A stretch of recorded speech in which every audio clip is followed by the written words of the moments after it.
ನಿನ್ನನ್ನು ಪ್ರೀತಿಸದಿರಲಾಗಲಿಲ್ಲ ನನಗೆ. ಸಂಚಿಕೆ 16.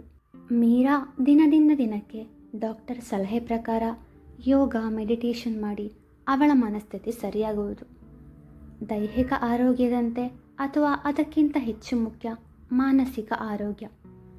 ನಾವು ನಮ್ಮ ನಿತ್ಯ ಜೀವನದ ಜಂಜಾಟದಲ್ಲಿ ದೈಹಿಕವಾಗಿಯೂ ಮಾನಸಿಕವಾಗಿಯೂ ಕುಗ್ಗಿ ಹೋಗುತ್ತೇವೆ. ಇಂದಿನ ಕಾಲದಲ್ಲಿ ಮಾನಸಿಕ ಖಿನ್ನತೆಗೊಳಗಾಗುವವರ ಸಂಖ್ಯೆ ಅಧಿಕವಾಗಿದೆ. ರಾತ್ರಿ ನಿದ್ದೆ ಇಲ್ಲದೆ ಮಾತ್ರೆಗಳನ್ನು ತಗೊಂಡು ನಿದ್ದೆ ಮಾಡುವವರ ಸಂಖ್ಯೆ ಅಧಿಕವಾಗಿದೆ. ಈ ರೀತಿ ಮಾತ್ರೆಗಳನ್ನು ತೆಗೆದುಕೊಳ್ಳುವುದಕ್ಕಿಂತ ಬ್ರಾಹ್ಮಿ ಮುಹೂರ್ತದಲ್ಲಿ ಎದ್ದು ಯೋಗ ಮೆಡಿಟೇಷನ್ ಮಾಡಿದರೆ ದೈಹಿಕ ಆರೋಗ್ಯವು ಮಾನಸಿಕ ಆರೋಗ್ಯವು ಚೆನ್ನಾಗಿರುವುದು. ಆರೋಗ್ಯವೇ ಭಾಗ್ಯ. ದೈಹಿಕ ಹಾಗೂ ಮಾನಸಿಕ ಆರೋಗ್ಯ ಚೆನ್ನಾಗಿದ್ದರೆ ಏನನ್ನು ಬೇಕಾದರೂ ಸಾಧಿಸಬಹುದು. ಯೋಗ ಹಾಗೂ ಮೆಡಿಟೇಷನ್ ಮಾಡಿದರ ಪರಿಣಾಮವಾಗಿ ಅವಳ ಮುಖದಲ್ಲಿ ಒಂದು ತೇಜಸ್ಸು ಕಾಣುತ್ತಿತ್ತು. ಕಣ್ಣುಗಳಲ್ಲಿ ಶಾಂತಿಯ ಹೊಳಪಿತ್ತು. ಡಾಕ್ಟರ್ ಅಣತಿಯಂತೆ ನಡೆದ ವಿಷಯಗಳನ್ನು ನಿವಿ ಹಾಗೂ ಐಶು ಮೀರಾಳಿಗೆ ತಿಳಿಸಿದರು. ಮಿಂಚಿ ಹೋದ ಕಾರ್ಯ ಚಿಂತಿಸಿ ಫಲವಿಲ್ಲ ಎಂಬಂತೆ ಅಂದಿನ ಘಟನೆ ನೆನಪಿಗೆ ಬಾರದ್ದು ಒಳ್ಳೆಯದಾಯಿತು ಎಂದುಕೊಂಡಳು. ಆದರೆ ತನ್ನ ತಾಯಿ ಭೂಮಿಯ ಮೇಲೆ ಇಲ್ಲ ಎಂಬ ಸತ್ಯವನ್ನು ಅರಗಿಸಿಕೊಳ್ಳಲು ಅವಳಿಗೆ ಸಮಯ ಬೇಕಾಗಿತ್ತು. ಮನಸ್ಸು ಇಚ್ಛೆ ಅತ್ತಳು. ಯಾಕೆಂದರೆ ನೋವನ್ನು ನುಂಗಿಕೊಂಡಷ್ಟು ಅದು ಹೆಚ್ಚಾಗುವುದು. ಒಂದು ಕ್ಷಣ ತನ್ನ ವಿಧಿಯನ್ನು ನೆನೆದು ಎಂತಹ ಜನ್ಮ ತನ್ನದು ಎಂದು ವ್ಯಥೆಪಟ್ಟಳು. ಬಾಲ್ಯದಲ್ಲಿ ತಂದೆಯನ್ನು ಕಳೆದುಕೊಂಡೆ. PU ನಂತರ ಮಾನಸಿಕ ರೋಗಿಯಾದೆ.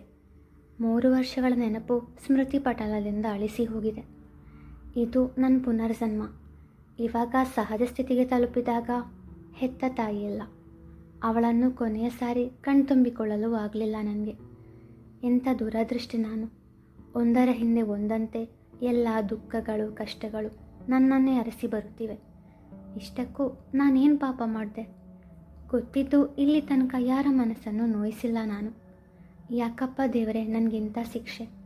ಯಾಕೆ ನನ್ನನ್ನು ಅನಾಥೆ ಮಾಡಿಬಿಟ್ಟೆ? ಇನ್ನು ಯಾರಿಗಾಗಿ ಈ ಜೀವನ? ಅವತ್ತು ನಾನು ಸತ್ತು ಹೋಗಿದ್ರೆ ಇಷ್ಟೊತ್ತಿಗೆ ನಾನು ಅಪ್ಪ ಅಮ್ಮ ಜೊತೆ ಇರ್ತಿದ್ದೆ ಅಲ್ವಾ ಎಂದು ಅತ್ತಳು. ಮೀರು, ನನ್ನನ್ನು ಕ್ಷಮಿಸ್ತೀಯಲ್ವಾ? ನನ್ನಿಂದ ತಾನೇ ನಿನ್ನ ಜೀವನ ಹೀಗಾಯಿತು ಎಂದು ನಿವಿ ಅವಳ ಕಾಲಿಗೆ ಬಿದ್ದಳು. ನಿವಿ, ನೀನಿಷ್ಟೇ ನನ್ನನ್ನು ಅರ್ಥ ಮಾಡ್ಕೊಂಡಿರೋದು.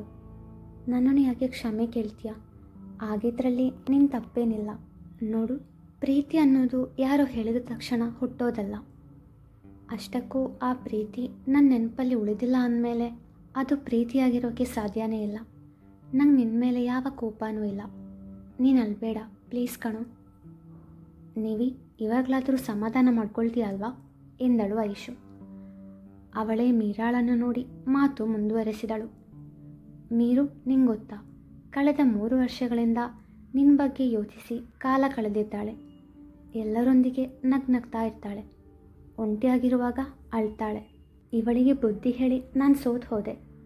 ನೀನೇ ಹೇಳಿದ ಮೇಲೆ ಇನ್ನಾದರೂ ನೆಮ್ಮದಿಯಿಂದ ಇರಲಿ ಇವಳು. ಹೌದಾ ನಿವಿ? ನೀನಿಷ್ಟು ಸೂಕ್ಷ್ಮ ಅಂತ ನಂಗೆ ಗೊತ್ತಿರಲಿಲ್ಲ. ಎಲ್ಲ ಪರಿಸ್ಥಿತಿ ಕಣೋ. ಮೀರು, ನೀನು ಅನಾಥೆ ಅನ್ಬೇಡ್ವೆ. ನಿನಗೆ ನಾನಿದ್ದೀನಿ. ಅಪ್ಪ ಅಮ್ಮ, ಶಿವಿ, ಐಶು, ಮಹಿ ಅಂಕಲ್, ಪಾರು, ಲಚ್ಚು ಡಾರ್ಲಿಂಗ್ ಎಲ್ಲರೂ ಇದ್ದಾರೆ ಕಣೋ. ಐಶು ಕೂಡ ನಿವಿಯ ಮಾತಿಗೆ ಹೌದು ಎಂದಳು. 3 ಗೆಳತಿಯರು ತಮ್ಮ ಬಾಲ್ಯದ ನೆನಪುಗಳನ್ನು ನೆನೆದು ಕೆಲವು ಕ್ಷಣ ಖುಷಿಯಿಂದ ಕಳೆಯುವರು. ನಂತರ ಡಾಕ್ಟರ್ ಬಳಿ ಮಾತನಾಡಿ ಮನೆಗೆ ತೆರಳಲು ನಿರ್ಧರಿಸಿದರು. ಡಾಕ್ಟರ್, ನಾ ಒಳಗೆ ಬರಬಹುದಾ? ಹಾಂ ಬನ್ನಿ. Thank you so much doctor. ನಿಮ್ಮಿಂದ ನಮ್ಮ ಗೆಳತಿ ಮೊದಲಿನಂತಾದಳು. ನೋಡಿ, ನನ್ನ ಕರ್ತವ್ಯ ನಾನು ಮಾಡಿದೆ. ಅಷ್ಟಕ್ಕೂ ಇದು ಸಾಧ್ಯವಾದದ್ದು ನಿಮ್ಮಿಂದ. ಯಾವಾಗಲೂ ಔಷಧಿಯಿಂದ ಮಾತ್ರ ಒಬ್ಬರು ಗುಣಮುಖರಾಗಲು ಸಾಧ್ಯವಿಲ್ಲ. ಅದರ ಹಿಂದೆ ಒಂದು ವಿಶ್ವಾಸ ಕೂಡ ಇರಬೇಕು. ನೀವು ನಿಮ್ಮ ಗೆಳತಿಗೆ ಧೈರ್ಯ ತುಂಬಿದ್ರಿ. ಅವರು ಏನೂ ಅರ್ಥವಾಗದಂತೆ ಮುಖ ನೋಡಿಕೊಂಡರು. ನೋಡಿ, ನಾನು ಹೇಳೋದೇನೆಂದರೆ, ಜೀವನದಲ್ಲಿ ನಂಬಿಕೆ ಧೈರ್ಯ ತುಂಬ ಮುಖ್ಯ. ಉದಾಹರಣೆಗೆ 2 ವ್ಯಕ್ತಿಗಳಿದ್ದಾರೆ ಅಂದ್ಕೊಳ್ಳಿ. ಮಿಸ್ಟರ್ ಎ ಹಾಗೂ ಮಿಸ್ಟರ್ ಬಿ. ಇಬ್ಬರಿಗೂ ಕ್ಯಾನ್ಸರ್ ಇದೆ ಅಂದ್ಕೊಳ್ಳಿ. ಮಿಸ್ಟರ್ ಎಗೆ ವಿಟಮಿನ್ ಟ್ಯಾಬ್ಲೆಟ್ ಕೊಟ್ಟು ಇದನ್ನು ತಗೊಂಡ್ರೆ ನೀವು ಪೂರ್ತಿ ಹುಷಾರಾಗ್ತೀರಾ ಅಂತ ಹೇಳಿದೆ. ಹಾಗೆ ಮಿಸ್ಟರ್ ಬಿಗೆ ಕ್ಯಾನ್ಸರ್ ಹೋಗಲಾಡಿಸುವ ಟ್ಯಾಬ್ಲೆಟ್ ಕೊಟ್ಟು ನೀವಿದರಿಂದ ಪೂರ್ತಿಯಾಗಿ ಹುಷಾರಾಗ್ತೀರಾ ಅನ್ನೋಕ್ಕಾಗಲ್ಲ. ಅಂತ ಹೇಳಿದೆ. ಹೀಗೆ ಅಂದ್ಕೊಳ್ಳಿ, ಮಿಸ್ಟರ್ ಎ ಬೇಗ ಹುಷಾರಾಗ್ತಾರೆ, ಹಾಗೆ ಮಿಸ್ಟರ್ ಬಿ ಅನಾರೋಗ್ಯದಿಂದ ಬಳಲುತ್ತಿದ್ದಾರೆ. ಈ ಎರಡೂ ಸಂದರ್ಭದಲ್ಲಿ ನಾನು ಹೇಳಿದ ಮಾತು ಮುಖ್ಯ. ಅಂದರೆ ನನ್ನ ಮಾತನ್ನು ನಂಬಿ ಒಬ್ಬರು ಹುಷಾರಾದರೆ ಇನ್ನೊಬ್ಬರ ಆರೋಗ್ಯ ಹದಗೆಟ್ಟಿತು. ಅದಕ್ಕೆ ಹೇಳೋದು ನಂಬಿಕೆ ಮುಖ್ಯ. ನಾವು ತಗೊಳ್ಳೋ ಟ್ಯಾಬ್ಲೆಟ್ಗಿಂತ ನಾನು ಹುಷಾರಾಗ್ತೀನಿ ಅನ್ನೋ ನಂಬಿಕೆ ಮುಖ್ಯ. ಮೀರಾ ವಿಷಯದಲ್ಲಿ ಆ ನಂಬಿಕೆ ಅದು ನಿಮ್ಮಿಂದಲೇ ಬಂದಿದ್ದು. ಸೊ ನನಗೆ ಥ್ಯಾಂಕ್ಸ್ ಹೇಳೋ ಅವಶ್ಯಕತೆ ಇಲ್ಲ. ನಿಮ್ಮ ಮಧ್ಯೆ ಇರುವ ಸ್ನೇಹ ಎಂಬ ಪವಿತ್ರವಾದ ಬಂಧ ಯಾವತ್ತೂ ಹೀಗೆ ಇರಲಿ. ಯಾವುದೇ ಪರಿಸ್ಥಿತಿ ಬಂದರೂ ಒಬ್ರನ್ನೊಬ್ಬರು ಬಿಟ್ಕೊಡ್ಬೇಡಿ. ಡಾಕ್ಟರ್, ನಂಗೊಂದು ಡೌಟ್ ಎಂದಳು ಐಶು. ಹಾಂ, ಅದೇನು ಕೇಳಿ. ನೀವು ಪಾರ್ಟ್ ಟೈಮ್ ಲೆಕ್ಚರರ್ ಆಗಿ ವರ್ಕ್ ಮಾಡ್ತಿದ್ದೀರಾ? ಇಲ್ವಲ್ಲ. ಇಷ್ಟುದ ಲೆಕ್ಚರ್ ಕೊಟ್ಟಿದ್ದು ನೋಡಿ ನಾನೇನೋ ಲೆಕ್ಚರರ್ ಇರಬಹುದು ಅಂದ್ಕೊಂಡೆ.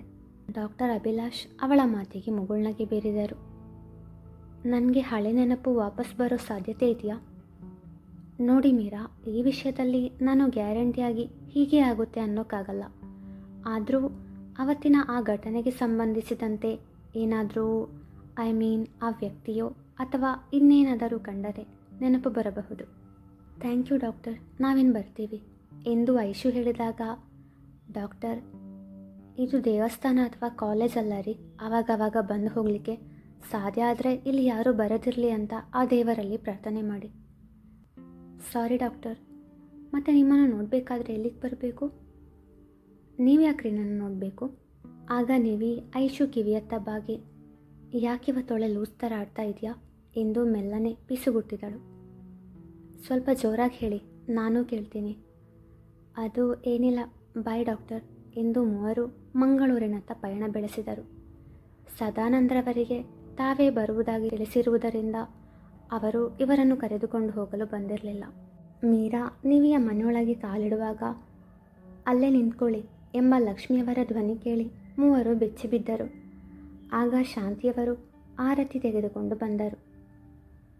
ಮೀರಾ ಪುಟ್ಟ, 3 ವರ್ಷಗಳ ನಂತರ ಈ ಮನೆಗೆ ಬರ್ತಾ ಇದೆಯಾ?